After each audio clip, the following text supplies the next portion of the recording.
Here's something I didn't know. Do you have a pair of glasses you like? Yes, like the ones you're wearing right now. Those. There's 3 numbers on the side of it, and those numbers help you pick new glasses if you use those numbers. Usually, like where's the number at? 005, 50, and 20. Or no, sorry, 50, 20, 145, I think. This is like where are the numbers located at? Oh, I found them. He's found them. Those numbers determine I think it's the bridge, the length, and the width or something. And get the fork out of here. If you pick another pair of glasses that have similar numbers to that, it'll fit perfectly. That's incredible. Wow. We got that on. I'm putting that right in the beginning. This whole 1 minute, 20 seconds. Oh, yeah. Well, so like mine are 51, 20 to 144, and 44, because mine have the adjustable nose. Mm-hmm. Wait, what was yours? Say it again. 51, 20 to 144, and 44. Oh, mine's... I can't even read without my glasses on. 53, 21, 150. Oh, yeah, so 21, yeah, because yours doesn't have the adjustable. No, solid slate. Sounds like we all have SSD. Yeah, learn something new every day. You're listening to the Janchi Show, hosted by 3 Korean American adoptees diving headfirst into what it means to be adopted, Korean, American, and more. And now, here's your hosts, Nathan, Patrick, and KJ.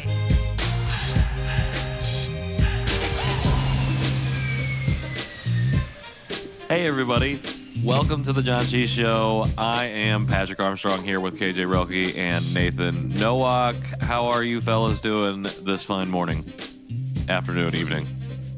This fine one of those time times. of day. Yeah, fantastic, because it's your birthday, and that is something we're celebrating. Happy birthday! Yeah, birthday boy Patrick.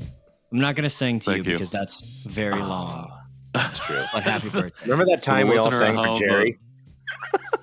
I do remember. No. Wait, no, what? I don't remember. Yeah, we all sang to Jerry and sent him the video. No, we sang it I do and then remember we cut it, and then we all at the end sang it together. Now. Yeah. I do remember I'm gonna go find that. It was great. Oh man, that feels. And then KJ and I were like, we don't like to give gifts, so we were not going to participate anymore. I was just talking about gift giving, actually. Yep, we are the Janchi Show boys, and we are back for another episode. Thank you to everyone who is returning with us and all of our new listeners. Appreciate you. Nathan, for any of those new listeners, what does Janchi mean? Janchi means to feast or celebrate, and we are feasting and celebrating with each other and with our shared identities as Korean adoptees, and with guests who have similar identities and experiences or different experiences. And we feast. We're not experiencist on the show. We're not experiencist. We run the game of experiences, or we try to. It's hard to be exhaustive when there are so many experiences. Yeah. And we eat or drink. So you'll have to stick around and find out which one. Specifically, we eat or drink a Korean thing. Oh, yes. Not usually. We don't just like eat a hamburger. How many times do you think we've had a non-Korean item on the show? 3 times. Maybe 3 times? Yeah, it's not that many. Times. That was really specific right off. You knew immediately which items. He's been counting. I knew it was low. We had a Taiwanese thing. We might have had a Vietnamese thing, and then we might have. I think we always have a Japanese thing. I think. Well, I was gonna say we might have had like a Japanese snack. 2 Japanese snacks related to their Korean counterparts. So like Pocky and Pepero, or like the Haichu and the Maichu. So. We also had a Japanese wafer, didn't we? Like that pink wafer one was Japanese snack. Wafer one, yeah. All right. Okay. I remember stuff. I remember stuff about the show that we do together. But their new listeners don't. Welcome to Inside Baseball with the Janchi Boys. That's just how we run it. It's all new experiences. It's all new snacks. All new snacks, all new experiences in 2023. That's what we're doing this year. And this is also the year of the guest list, where we get through the guest list for people that filled the form out in a previous life. We catch up with the guests. And today is no exception. We have another guest on the show. Nick Greene joins us. KJ, what do you remember about the conversation, and what can you share with our listeners? No spoilies? Yeah, no spoilers. This one was fun. This one had a different vibe. I feel like we've had like the past three, well, including Nick, the past three guests have all kind of had different rhythms and had different energies, which is really exciting and wonderful to hear. Nick is calling in from the Bay Area, so we hit all four time zones talking, and we just talk about his experience growing up in that area, how he got connected with the adoptee community. He went on to like create some events and things just for the adoptee and Asian American community. But his story is like ours, different than everyone else's, which it was just a nice I like that point of view. It was a nice way to hear it. And I'm really excited for everyone to listen in. We had a good time. Yeah. Well, I couldn't really sum it up any better than that. So without further ado, here is our interview with Nick Greene. Oh.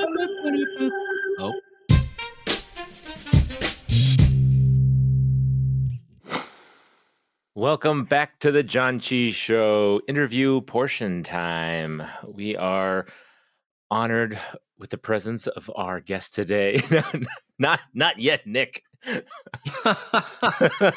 Nick, don't shame him like that. He can drink if he wants to drink. It's true. You're welcome to drink during the interview portion as well. We don't dictate when folks drink and not drink. I know that is true. Good point. But so I already announced our guest, but today, yes, we have Nick Greene with us, all the way from the West Coast. Thank you so much for joining us, Nick. Very excited to be on this podcast. I'm learning these podcasts serve a lot for a community, just different walks of life, sort of fireside chat. So thank you for having me. Fireside chat, that's nice. Why don't we think about that for? I don't know. I like that. That was a couple years ago. Warm. We thought about that when it first came out. I think I deleted the app off my phone. Now that I think about it. I meant like the the actual fireside chat. The actual presidential fireside chats. Well, yes, that as well, but not just fireside or whatever. Yeah, I can't remember. There was too many of them. What are we talking about right now? I don't know. We're just rambling. This is what happens when you give me the opener. I made a huge mistake. All right. I was letting you take a test run, but we're gonna pull that back. We'll let you go on the next one. No, I'm just kidding. Agree. Reiterating what Nathan said. Nick, thanks for making the time to join us here. As we start all of our interviews, would love for you to share as much or as little of your story as you'd like. Well, I was born in Korea. Anyone else? It's my dad joke. So yeah, I mean, kind of where to start. So I jumped headfirst into the adoptee community maybe 2.5 years ago. And if I do something, I do it 110%. Very Korean of me or us. So got involved with some events in San Francisco. Kind of sat on it, and then COVID happened. Interestingly, just like in our setting, one of the board members, Alex Woon, did something called Soju Talks, where it's like a virtual happy hour. So again, like COVID challenged everyone to kind of, think about themselves more deeply. And on a whim, I did Soju Talks, and it was fun. I connected a lot. It felt wholesome, especially during COVID in the early days, where it was a challenge. And since then, I threw a Soju Talk on my own at my place, through a few events, and then we did Beta LA. So I kind of like just threw myself in because this community is awesome. For so many reasons. It's not just our shared experience and just, we relate to each other really well, but I actually find like we all kind of grow up differently and have all these unique things that we can share with each other. Patrick's sexy Barry Manilow voice. Nice. We were all thinking it. Exactly yeah. I appreciate that compliment. Sure. Yeah, I got a backhanded compliment for you too. It's coming. Damn. And then Nathan, your Lego collection, because I kind of nerd out on that. I have to say yours is pretty impressive. And then KJ, like I'm excited to get to, meet you someday and find, because I find like we all have these very interesting backgrounds.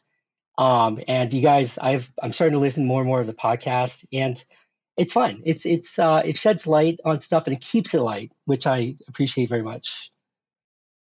Yeah, you can join in with some norebang with KJ, since I know I saw you do it at Con last year. So I don't think I'm that good at karaoke or norebang.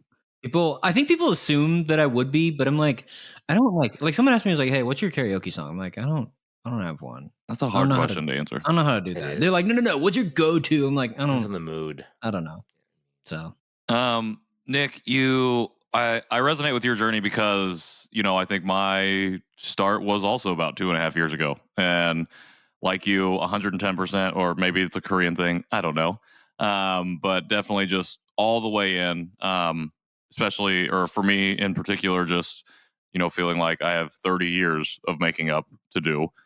And I also have, I can trace back to, the exact moment, what was happening, kind of like catalysts for sending me on this journey. So I was wondering if you could share, was there any particular moment or thing or feeling that you had where you're like, ooh, this is what I need to start exploring? Yeah, very good question, because I think there are more late bloomers such as ourselves.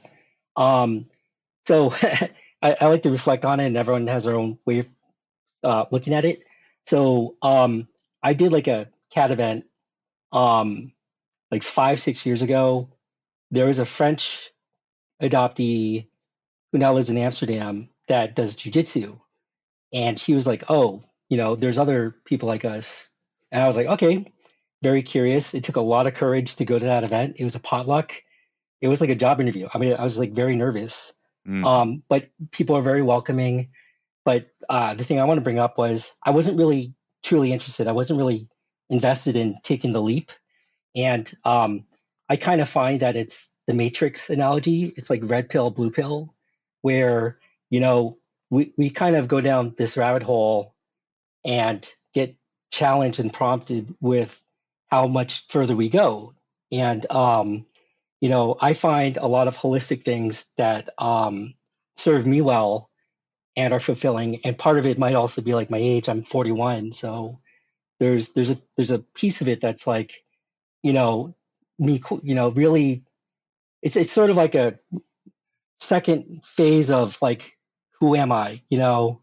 Like a second, like how we have these sort of milestones of manhood, and we kind of question things. So to me, it was much more meaningful and important that I do this. And so I guess the one that got me really involved was the Soju Talks. And it wasn't deeply spiritual. It wasn't like someone opened up, I opened up, heart on our sleeves. It just felt like coming back to like a hometown where you know everyone, and you're kind of like, this is easy, it's comfortable, because a lot of our life is kind of navigating, being different and how to be a chameleon. So yeah, that's sort of in a nutshell what stood out to me. Did you do a lot of those, or and how frequent were they? Yeah, I mean, that event was like 5 years ago. It's funny because I truly believe people remember a lot of details about a lot of things because they stand out. So I remember like a lot of details about that potluck, right? Like what stood out was there was like a young 20-year-old adoptee girl who like went through some stuff, like being like ostracized and, like a black sheep growing up. She had a very good head on her shoulders, and a grandmother, like adoptee in her 60s, really nice husband that actually worked for 23andMe. And she felt like she's a victim to the world, and the world was like a harsh place on her. And we weren't probing, or we didn't really, we weren't trying to be antagonistic, but when it came down to like what happened to her, nothing really terrible happened that I know of, right? It's all perception. So I guess what I'm saying is that's sort of the nature, nurture, and also like lemonade of lemons, right? Like you kind of see how people take our our upbringing, our being different, and is the glass half empty or half full? Yeah, and then I did an event where I met Tommy, Sonny, Ryan Overton, one of the founders of AKSF, Donald Bearden, and they're all great people, and they all it's just this interesting thing. Like, we're all very different, us four on this call, but we're actually very similar. Like I can share my feeling about something, and you'd probably 100% feel this, like have the same empathy for how I feel, knowing what you guys know. So, yeah. Yeah, I definitely agree. I think that empathy is something that, especially in the adoptee community, runs very deeply. I think we all naturally kind of take on the role of empath, whatever situations we end up in, because we are trying to almost make up for whatever feelings that we've lost from the initial separation. I don't know really what that means or how to better or more eloquently explain it, but that's how I'm going to describe it. And I think that we all have unique stories and experiences, despite sharing that identity of being Korean adoptees. But there are a lot of things that run similar through our stories. And for me, again, I resonate with this sense of just having to dive right in, because there's so much time where you don't have a connection, and that you're not even asking the question of what am I missing in my life that's causing me to feel a certain type of way. Did you have anything did you ever feel like you were struggling with that coming up before you even went to that first CAD meeting prior? Was that something that you were going through, or was it more of just in the background, not really thinking about it until you got to a certain point? Yeah. So yes and no. I'll explain why. Some people care very think at an early age they're thinking very much about this gap in their life, and some people go to Korean culture camp, right? That's a way that fulfills that. Some of them, it's this yearning where it's a very homogenous Caucasian town, so they just aren't exposed to it.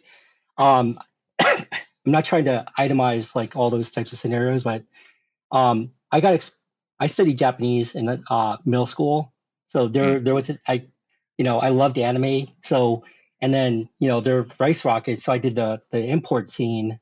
I had a Honda Accord that had 110 horsepower, but to me it was like a Ferrari. Just didn't have a red color. Just it was rust. That was the red color. So I had that sort of experience, and it was a diverse town in the Bay Area. So, the Asian thing I was exposed to in middle school and high school, and then when I studied Japanese and the whole anime stuff, I studied it into college, and I actually studied in Japan in high school for a period of time. So and what's interesting about that is when I went to Korea, I went in a goal program, a motherland tour, right? There was one girl that lived in Iowa, and she lived in a town of 1,000 people, right? So I could see her get off the train and look around and just be in awe or mouth jaw open. And I was like, okay, it's like Japan, just the cultural stuff's different, but it was just familiar ground to me because I've probably been to Japan maybe 8 or 9 times. So I didn't really have that, but I would say these last 2 years, I have got more into I did a cooking class. The motherland tours are very good at exposing you to Korean culture.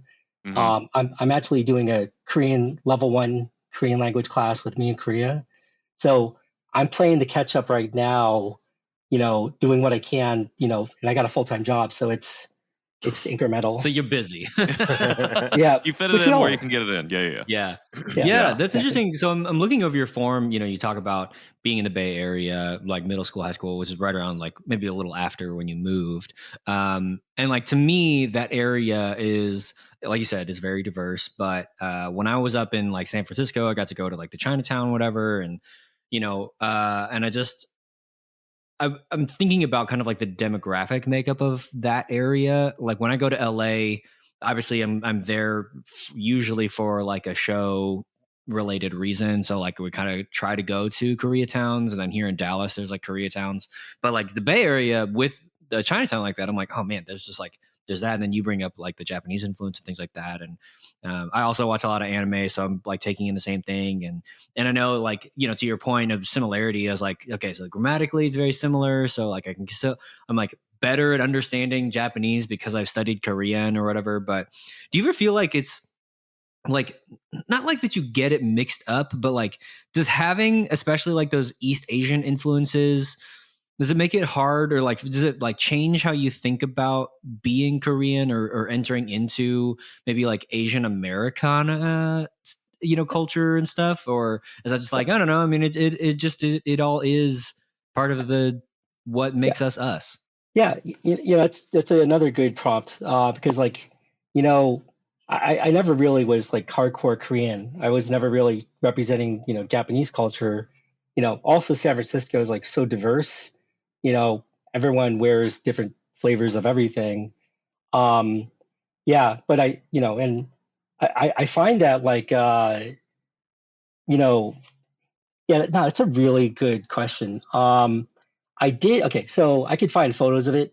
I did the Kangta hair, where you have spiky in the back and then these two long bangs and blonde, like kind of blonde. Yeah, nice, classic. So I did that. I just think of that as like Goku hair. Yeah, I was just thinking of like Super Saiyan with the one bang, or yeah.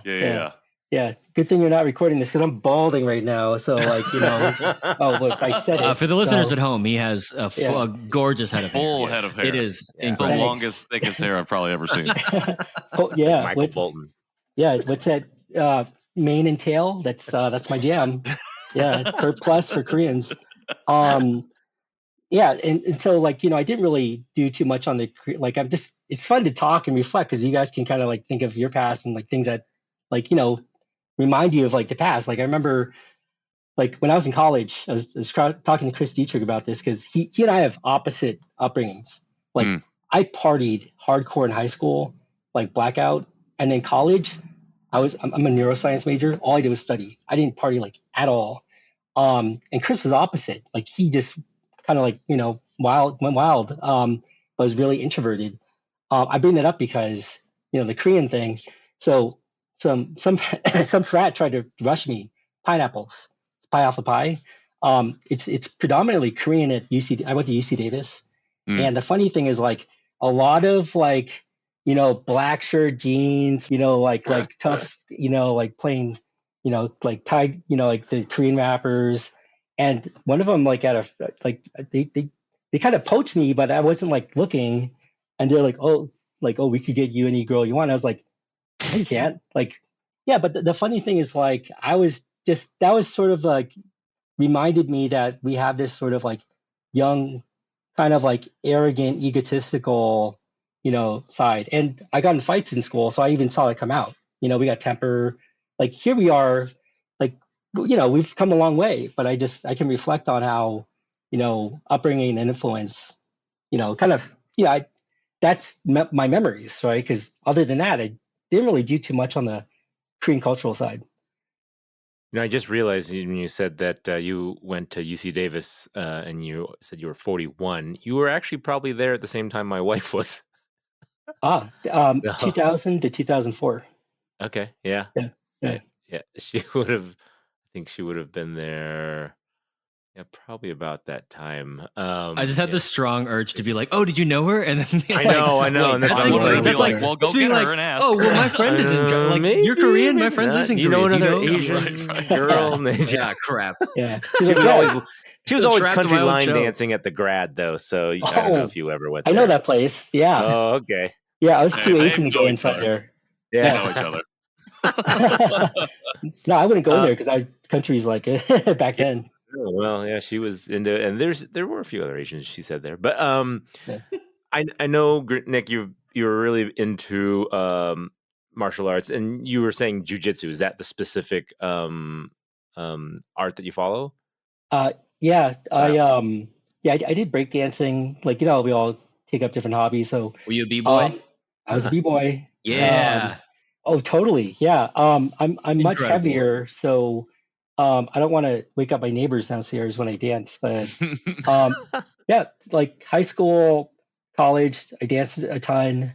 I actually ended up getting joint problems because I'm bigger, more like thicker body type. So wear and tear wise, some breakdancer friend was like, "Oh, well, we're getting older. Jiu-jitsu is great because it's a slower sport. You don't have these like crashing injuries like in breakdancing." And I picked it up real quick. Like it actually suited my body type. So yeah, I did jiu-jitsu for quite a while. Did you ever have any ulterior, not ulterior motives, but when you started jiu-jitsu, did you always think, "Oh, I'm doing this and it's a martial arts. I should learn a martial arts because I'm Asian"? Because I sometimes felt that way when I did table tennis. I got that stereotypic, like you're doing an Asian sport. You should be good at of course this. He's good at this because he's Asian. Yeah. Did you ever feel that at all? I did. I did Taekwondo. My parents put me in a Taekwondo class when I was like in 4th grade, 5th grade, with like my best friend at the time. And I had no interest in Taekwondo. I mean, my parents aren't really like this, but being woke like we are now, I could have like thought about like, I'm Korean, I'm adopted, I'm at a Korean martial arts place. Really, mom and dad? Really?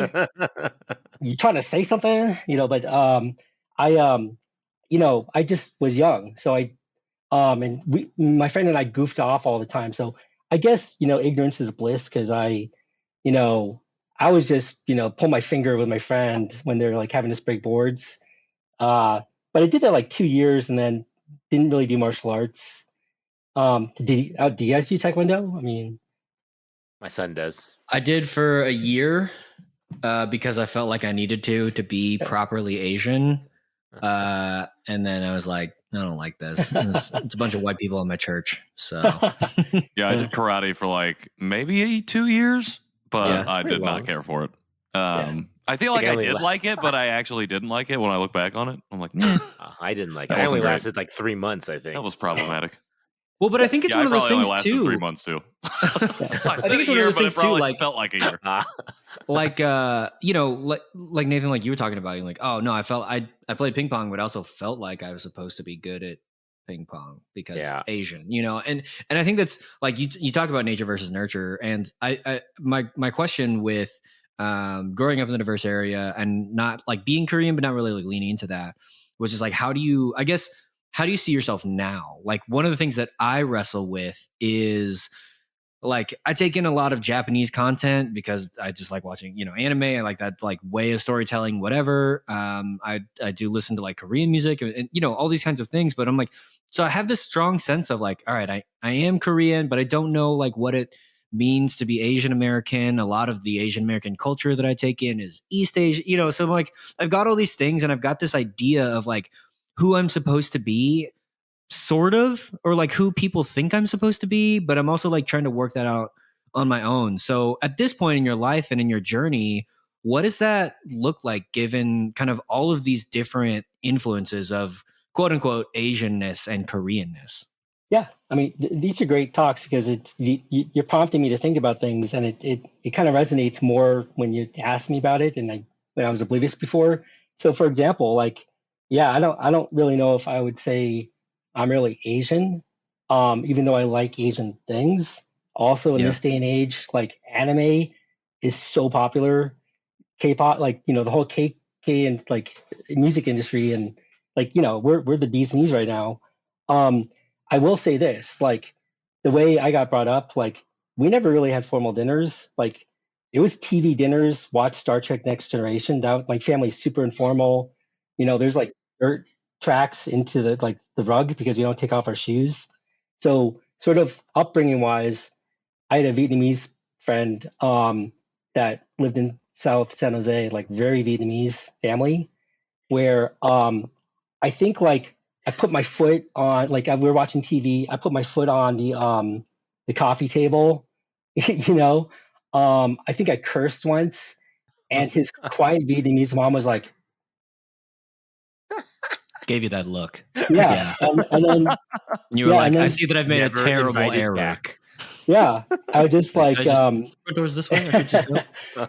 Yeah, so I didn't know any of the cultural stuff, like the quiet politeness, I had gum, like we were gonna eat dinner. I was eating gum. I was like, put it under the table. I was like, who the fuck is this guy?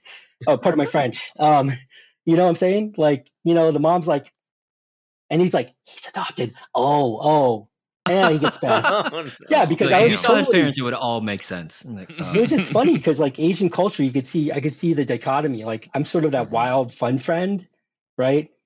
Where like sort of that white friend in disguise, like you want to see a dead body, like that. But that my friend is like, oh, it's fun and exciting. But yeah, just that stood out to me, and I was like 5th grade or so. Like we made Vietnamese spring rolls, and I think how Asian culture, like they'll do it all together, like a family setting. They'll roll them, dip it in water, put them aside for dinner. My dumb ass was like eating them after I made them. Like I'd roll it, how it's like a system, and I just like, And the mom's like, no, this is for later. And I was like, oh, sorry, we eat TV dinners. so yeah, that was I think she has trauma from that. Mission accomplished. Totally resonate with the TV dinner, informal, sit in front of the TV and watch it. I think we were probably watching the George Lopez show. Maybe the Bernie Mac show. That might have been on at the time of dinner. Great show. R.I.P. Bernie Mac. Nice. What was I going to say? Okay, I do remember now. Something I'm really interested in with your story in particular is just, again, not only the resonance of kind of the timelines of our journeys in particular, but just how much you've leaned into community specifically, and especially like supporting other people, joining a bunch of different organizations, and just trying to be as involved as you possibly can. And then thinking about it in the context of like growing up in the Bay Area, again, being exposed to and having engagement with Asian culture to some form or fashion, and not necessarily that being like a dominant issue within your mindset for a period of time. Over the last 2.5 years, what have you unpacked or learned about yourself from an adoptee standpoint, an adoptee's perspective, that has either surprised you or, I don't know, just caught you off guard in a way that you weren't expecting as you went on this journey, particularly, again, from the adoptee perspective? Yeah, great question. I'll say I'm still figuring it out. It's still a process. The more I talk to adoptees, I learned, because I could see things in them that stand out that they may not even see, and vice versa, right? I'm friends with Kiyomi, and Kiyomi's like, you have walls, because I did a podcast with her, and honestly, I held back a lot. And part of it is also like I wasn't ready for sharing it. Sure. So to like, and it's funny because like some of this is like real things. One of them is, what's it, like savior syndrome, or the topic of codependency. That rubs off on me, and part of it might be adoptee related. Part of it also is nurture. My father's heavily, and this kind of ties into my adoptive family. Right. So, Kiyomi and I talk as friends a good amount. And what's interesting is, it helped a lot because I realized, there's a big, heavy factor of codependency in my life, the savior complex or whatever you call it, where my mother is a bit of an alcohol abuser, but also she also abuses other substances. And it's actually had a pretty big toll. And, my father's Irish, so I've been raised sort of to like, you don't talk about your feelings, you don't share stuff, right? But at the same time, the more you share, the more you'll find that people have very similar experiences, and, they're not in a vacuum. So, and for reference, like the degree of it is like I still recall, like maybe 13 was the first time my mom like alcohol poisoning, vomited on herself, pills, called the ambulance. I was basically like deer in headlights. And it happened again like a year later. She's had multiple falls, broken like her wrist, her fingers. I've had to drag her into bed multiple times, right? Where for me to really come to terms and be open about this, right? And sort of ignoring it, I realized that even my father has challenges with, because he, this is my word, is he enables her mental crutches, right? And it's also another theme of boundaries, which is, I need to understand to set boundaries with people, right? So to that point, and this is like, I've been on and off with my mom for years, right? This is like probably since 25 years ago. Right? This is a long time of a lot of me tolerating how she's been. Is like, the topic of estrangement, right? And I've learned, actually, a really good friend of mine, I never really thought about this, how to love someone from a distance, right? But you have to, because people can really take a toll on you, and and it's not our responsibility to take on that for people. People really have to take accountability and look within. So I found that my mom, this also comes down to another question, which is, do people change, right? Honestly, I'll have soju with you guys. Maybe I'll ask this again. I have talks with other adoptees, like ones I met in Sweden and Denmark, asking this question, drunk or not drunk, right? And I've heard it all, right? And I don't have a good answer, because I've heard people say, well, they're capable of change, right? But I don't know. It's just still this. It's sort of Schrodinger's cat. I don't know really what the true answer is. So, anyways, that's a little bit about stuff that I reflect on. The boundaries, codependency, and this is also why this is a serious topic, because ignorance is bliss. I see adoptees kind of realize that these are heavy topics and shy away, and they're not wrong for that. They're not right for that either, right? It's just how much we look into this.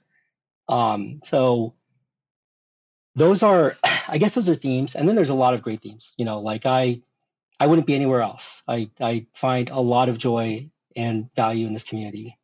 But so anyways, I kind of ranted, but as you can see, that was on my mind.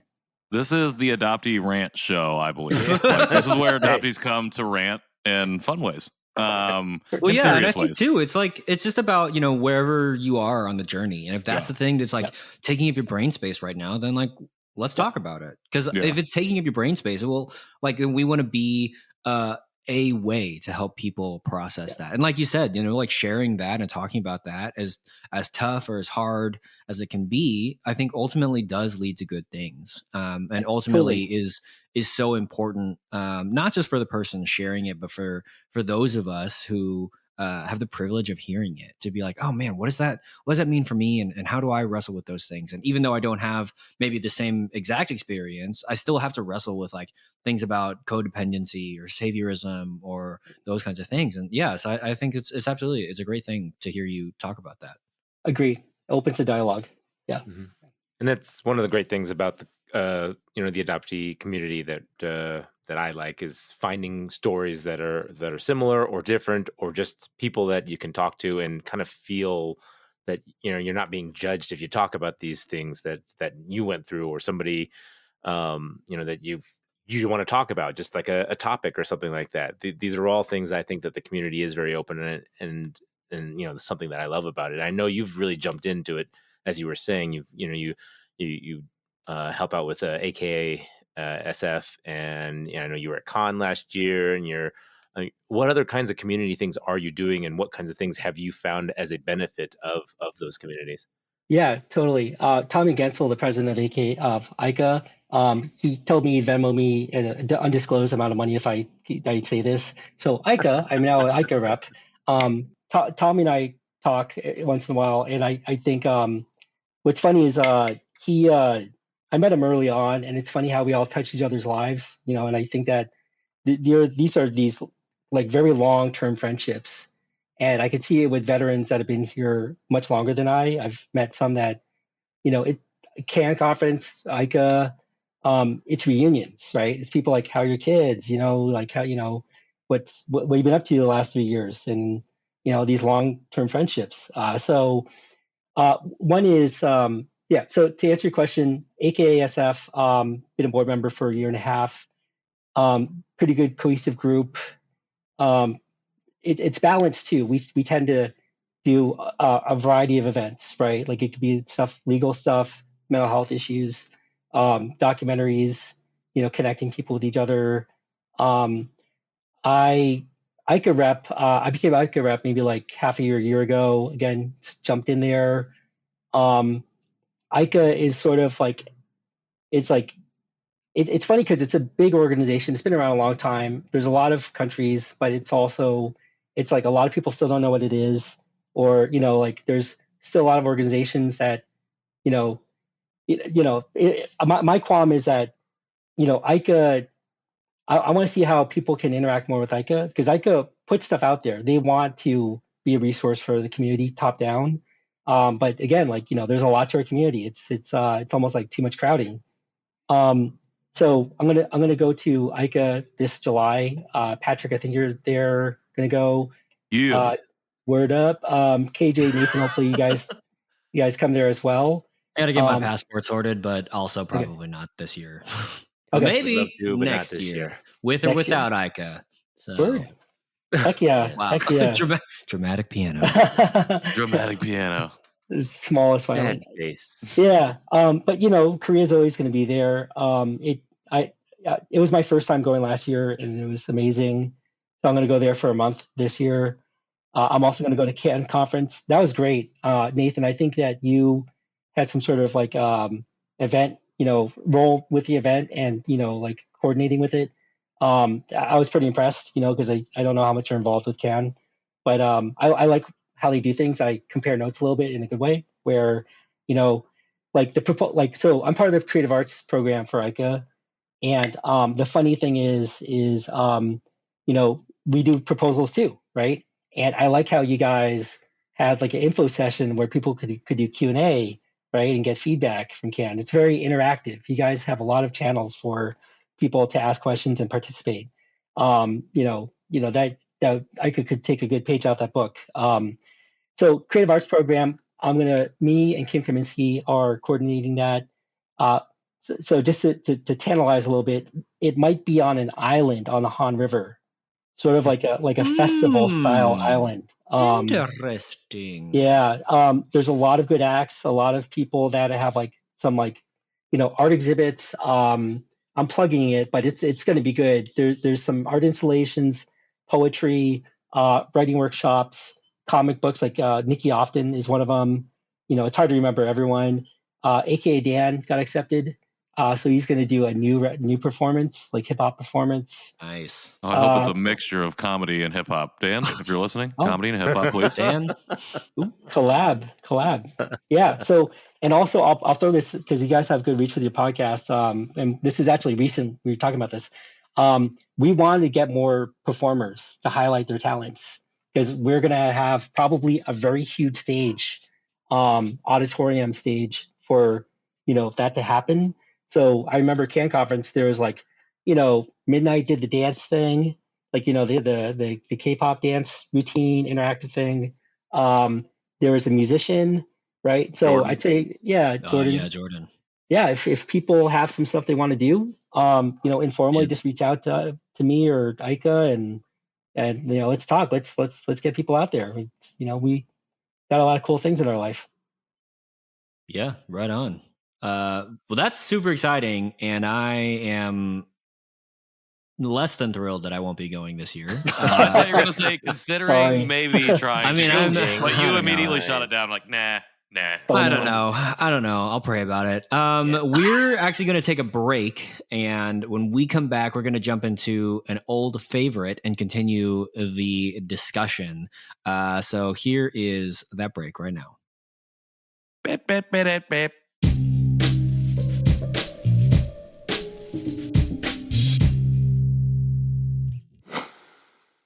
Welcome back to the Janchi Show. Drinky portion.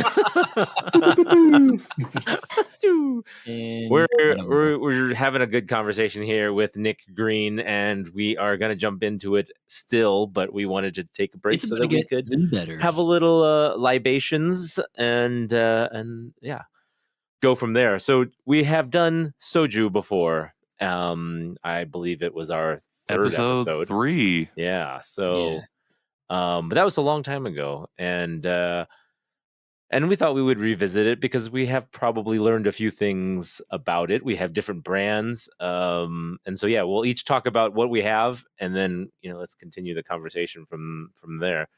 Nick, you sent a photo. You have a lot of soju, so you must be a connoisseur. What do you have? What is your favorite? What was your go-to? So what's funny is I there's a lot of sugar in the fruity ones. So I actually, in going to Korea, I got more into the old school ones, like the Jinro, like fresh original. Yeah. So actually, I like the very basic old school ones now. I like the fruity ones. The chocolate mint's good. But when I was at H Mart, I saw these ones that I've never tried. So one of them's Charm Soju, spirits distilled from rice. Never had this one. Sunham Charm Blue Soju. Blue. It's another one. Huh. Chum. Yeah, it's the same same brand. Got a blue top though. The Jeju one I have had. I actually didn't like it. But different strokes, different folks. There's this Daesun one. I was almost gonna do like a tasting, like see.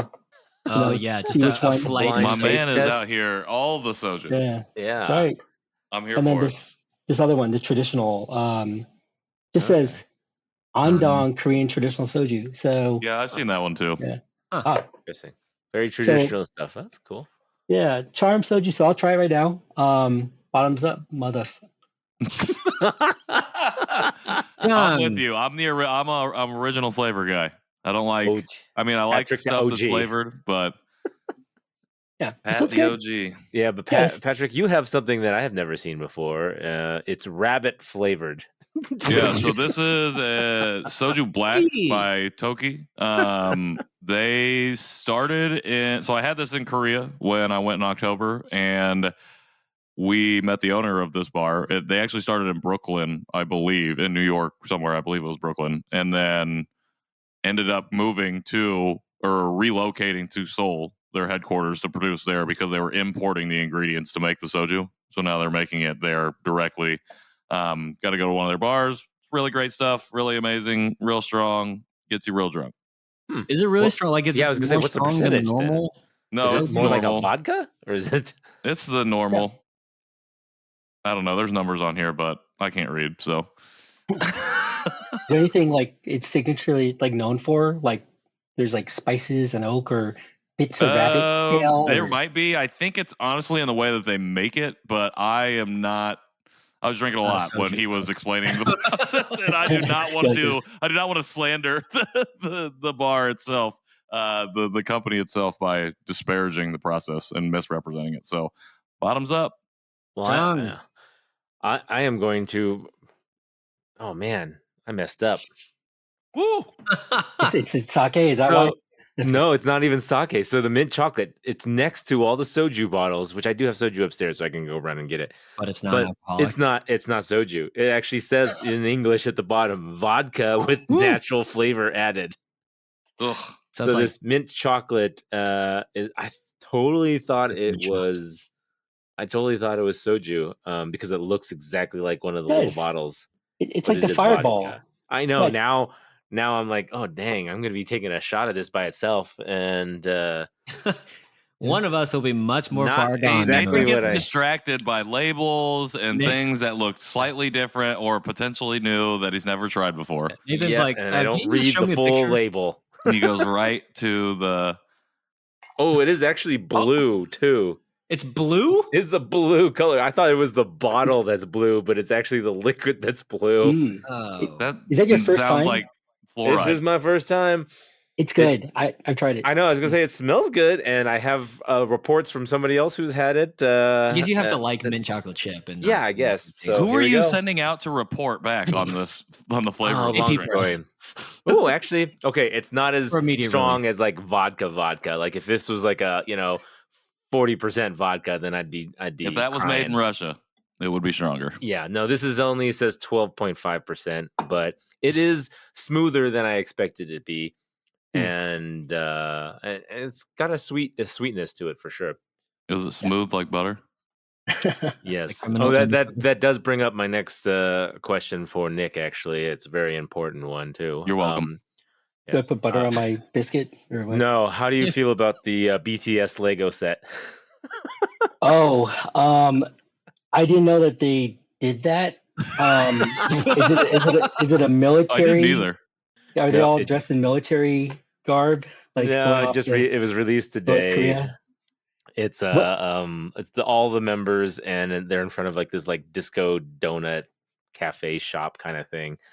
I gotta check it out now. Disco donut. It's cafe. been going around on the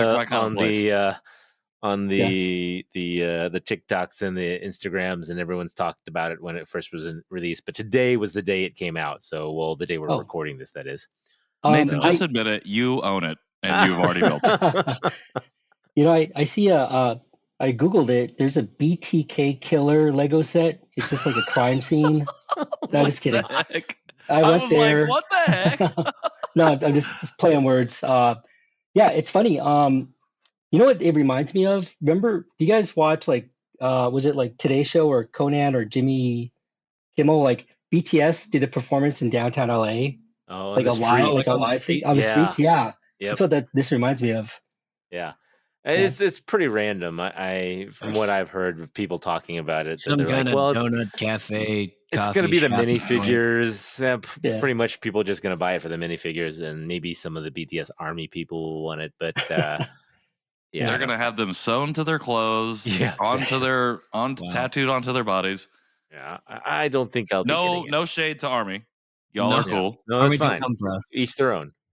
I don't have a bottle, but for my soju that I would have bought, I just wanted to bring this up. The brand is Chon Chingu, which is Good Friends.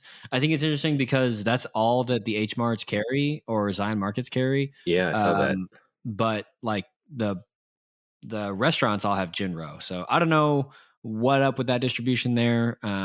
But it's good. I like it. The flavors are good. Although I have found, I don't know about the rest of you, I have found that I prefer unflavored soju, like just the original soju, when I eat Korean barbecue. Other times I'm like, I'll do either of them, but I don't want a flavored soju with Korean barbecue. No, definitely not. Yeah. Smart. Other times though, I'm like, whatever. I'll just take whatever soju is fine. Sure. Yeah, it's like clean. It pairs well, you know? Yeah, I guess so. Yeah.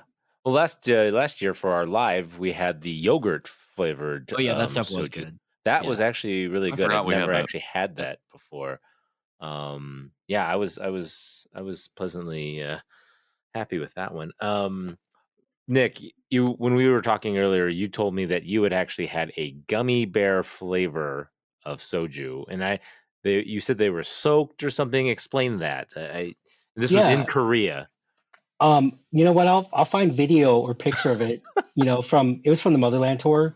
Dave from Goal and them brought us to a place, and I think it was a Jinro bottle where, what it is it's like this with like a little candy packet, with gummy bears in it. Like it's attached. It's like with it. Oh, okay. And me being a newbie, I'm like, what the hell? Like what?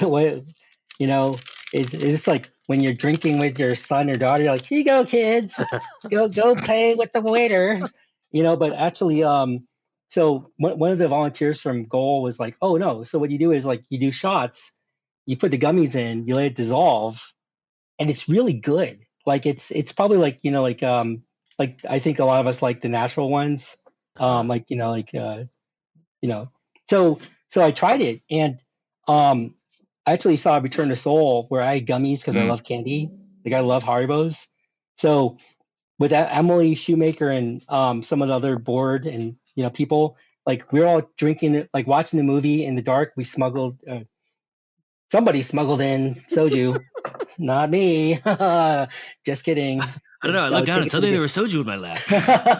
They're pretty much, if you ask him, like what happened when Nick came, that's what happened. You got gifted. I like that. Yeah. So the funny thing is like, because they're all like, like it's a very great film and emotional. I was like popping in like gummies when they weren't looking. I was like, boop. But it was good. I because I haven't had it since Korea. Actually, I'm going to plant this seed. So I don't know if you guys heard of the Beta LA event. It was amazing. Like we got adoptees from like Oregon, Minnesota, Texas, Arizona, Chicago. Like Chris Dietrich came. Like a lot of people came. Chris, you got to Venmo me now. So we're anticipating the next one being like 125, 150 people. We're going to probably add a day, make it like a 3-day event. It'd be interesting if one, I think I can, speak for the board. If you guys are available, it's going to be mid or late September, probably a 3-day event. Like people are going to come in like Thursday night, leave Sunday, Koreatown, LA. If you guys are open to like a live podcast, maybe even like a mukbang or like a, like, hey, you bring out snacks and, like. Oh, I know how to eat. Yes. Yeah. Yeah. Do the mukbang, like try the food out, like have snack eating, and we can even get stuff for the crowd, So, anyways, just throwing that idea. It'd be great if you guys came. I think, I enjoy a lot of your podcast, and I think there's something here. So yeah. Love to carry on that conversation off air, so no spoilers for the listeners. But I have a question now that we're in our Janchi Boys Do a Soju Hour unofficially section of the show. One of the things that you said when you talked about like kind of getting connected and reconnected into this kind of adoptee scene, and I think it's so fascinating. You said like, I don't know, you were just like, yeah, I went to this Soju Hour, just kind of said yes, but I found like it felt like it was like coming home or just like really comfortable or something like that. What was it like? Can you put your finger on what it was that made it feel so comfortable when maybe that wasn't an area, if I'm hearing you right, that wasn't like an area that you'd really spent time in or explored? Yeah. Again, good question. So I think as adoptees, we grow up in different environments and we learn how to navigate and how to adapt to them. Right. And it's a weird skill that we have, right? Because we know how to be in different crowds, and whether it's like Caucasian or minority. And I guess I bring that up because I and this might be a little bit on the topic of identity. The older I get, the more I am about being unapologetically me, right? Because for many, many years, I had to ascribe to different people, different groups, different employers, because that's what we have to do to adapt and survive, right? And I feel like maybe it's because I'm like 40, but like the way I am with work, because I know I work hard, if employer doesn't like what I do, they can fire me. I'm not gonna bend the reed for them. So I bring that up because I found that it's me actually recognizing that I've tried to take myself in groups, because we've all been there in like school, high school, or just and have to kind of like sit on our hands or just kind of nod our head even though we can't relate to someone, because this is what the world is, right? I like that, and I just give reference to that because I've gotten really good at that, right? Like and I think we all have. We've all been able to kind of understand and navigate it so that we could go to it, like any type of setting. I feel like we're kind of getting good at just how to be around different types of people, where we understand how to do that. It's a skill of ours. I like with like that. It's funny. I could do the Al Bundy thing. Maybe that's my weird analogy, right? Where I'm at home, I'm in a comfort place. I don't have to put on an act. I can unbutton my first button, put my hand in here, and be amongst people that will accept me for being that way, and embrace me because they feel that way because I create that space for them too. And I think that's very powerful. I think one way to put it, and this is also jiu-jitsu, is very similar, is it's a sanctuary. It's a place where we can really feel free because most of our life we've always had to ascribe to others. So that was that, like that nunchi, I guess, or that feeling. Nunchi. Nichi, I just learned what that word is. So I think that's what resonates with me. I'm on this quest, and also, sorry, I know I'm talking a lot. So I have this weird, maybe it's like a midlife crisis thing, but I'm gonna go. Amanda Asloan is getting married. I'm gonna be in Georgia for her wedding. It's like you guys too. I gotta visit Texas. Indiana, probably not. No, I'm just kidding. You have a nice sunset. No. My wife would want me to go to bat for Indy, but the rest of the state. You're like, I'm coming up empty. But jokes aside, also I really appreciate this community. There's a lot of really deep friendships where I've had Eric Kemp slept by my place. It's a fold out, a sleeper bed. I really love this community for that fact, right? I hope to visit you guys soon. I'm just gonna look at Nathan's Lego set,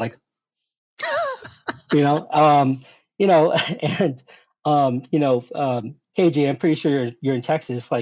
Your room is basically my whole apartment. So I guess what I'm saying is I like that. I like this bonding and community we have, right? And because it's to that point about the Soju Talks, how we're talking, this is nice. What is it? It's Wednesday. I wouldn't be anywhere else. These moments right here. I don't know.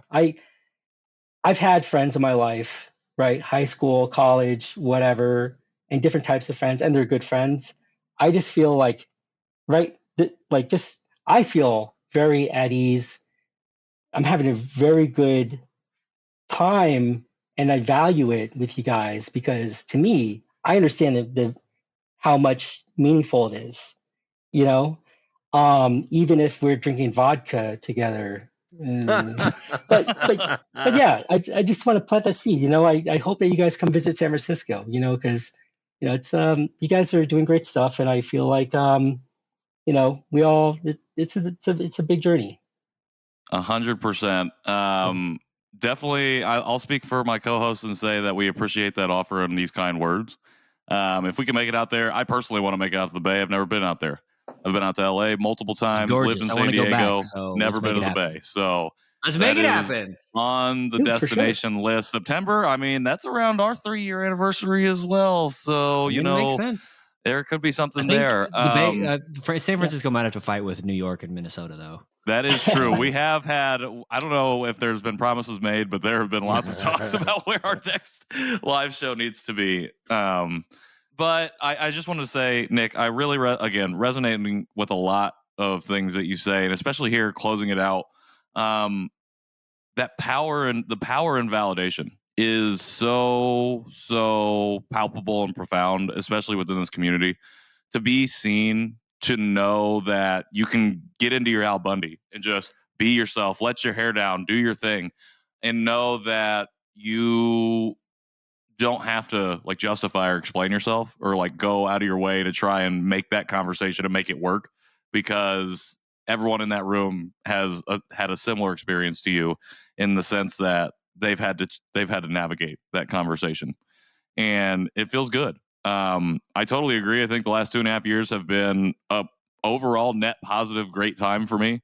Finding this community, finding these two guys, and doing this show week after week, creating and facilitating community with other adoptees, not even just Korean adoptees, but really growing and expanding that community has been amazing. And all of the work that you're doing, the fact that you're out here telling your story now too, doing more different things. Did you just dab?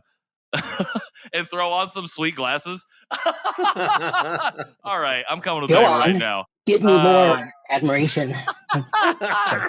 Oh my god. Okay, I don't know. I can't top any of that. Now I regret that this isn't a video podcast. Nick, if people want to see you, if people want to see you dabbing, if people want to connect with you, learn how to get involved in the Bay Area organizations or just any of the organizations that you're involved with, how can they find you? Where do they follow you at? Let them know.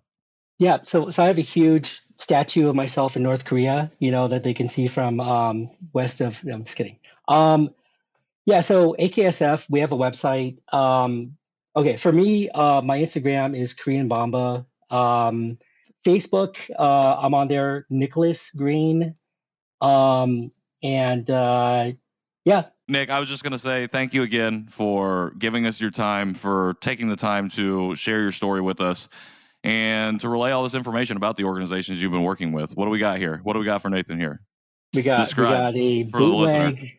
Okay, so bootleg, half skeleton, half like old school Batman. So I get my Legos from a bootleg kind of black market website. It's like, you know, the Bugatti like Technic Lego set. Yeah. It's like $100. So instead of like $350. So if you ever want the link, let me know. You know, oh no. The BBS, you know. If it doesn't say Lego, I burn it. Oh, okay. He's a labels guy. Lego purist over here. Yeah, I have something. I have something called imposter syndrome, so it kind of bleeds on to everything. Nathan is enraptured by the brand. He's like a purist. Yeah, he's like a pureblood. He's like, whoa, pureblood Legos only. An evangelizer. Get out of here with your Muggle Legos. Yeah, your Muggle Legos. Does that track? Does that work? I think that works. It's hilarious.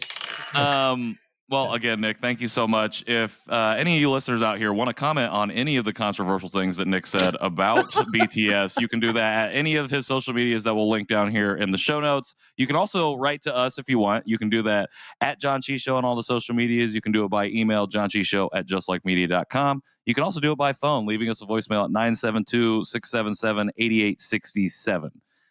We just had a really great interview, a really great voicemail that was played on our previous episode of this, and that was really fun. So and we really hope they made it to their appointment. Yeah. And we really hope that those people made it to their appointment. If you want to get a hold of me, you can do that at Patrick in the World on most internet social medias. I'm at KJ Relke, wherever I want to be found on the internet. And I am N Nowak on Instagram. And again, feel free to tell me that there needs to be more Asian Lego out there. I'm all for that. We are all for the Asian Lego here. It's called representation. #representation. #Janchi Boys demanding representation. On the cat with sunglasses note, Nick, again, it's been a pleasure. We'll definitely have to talk off air about all of the wonderful things that we can hopefully partner on. But for you listeners, until next week, Janchi, heyo. And that's the music. Bum, ba-dum, ba-dum, bum.